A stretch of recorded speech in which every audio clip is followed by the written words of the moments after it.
करोड़ों रुपए का इलेक्शन मैनेजमेंट सिस्टम, कोई रिजल्ट मुकम्मल ना दिखा सका।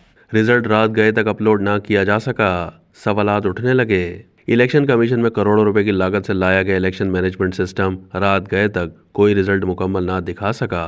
इलेक्शन कमीशन में मीडिया पर्सन्स के लिए कायम किए गए इलेक्शन सिटी में भी इलेक्शन कमीशन के हुक्काम और तर्जुमान मौजूद नहीं थे। मोबाइल फ़ोन की बंदिश के बाइस इलेक्शन कमीशन के हुक्काम और तर्जुमान से भी रब्ता करने में दुश्वारी का सामना करना पड़ा। रात गए तक जब इलेक्शन कमीशन इंतखाबी नताइज की सूरत हाल मालूम करने के लिए गए तो वहां इलेक्शन सिटी में इलेक्शन कमीशन की जानिब से एक बड़ी स्क्रीन का एहतमाम तो किया गया था, लेकिन इस बड़ी स्क्रीन पर कोई भी रिजल्ट रात गए तक अपलोड नहीं किया जा सका। इलेक्शन सिटी में चे में गोइयां की जा रही थीं कि करोड़ों रुपए की लागत से इलेक्शन मैनेजमेंट सिस्टम लाया गया है, लेकिन यह भी माजी की तरह बंद पड़ा है। रात गए चीफ इलेक्शन कमिश्नर बगैर प्रोटोकॉल किसी बड़ी शख्सियत से मुलाकात करने चले गए, जबकि मोबाइल फ़ोन सर्विस बंदिश के बाइस तर्जुमान से रब्ता ना हो सका।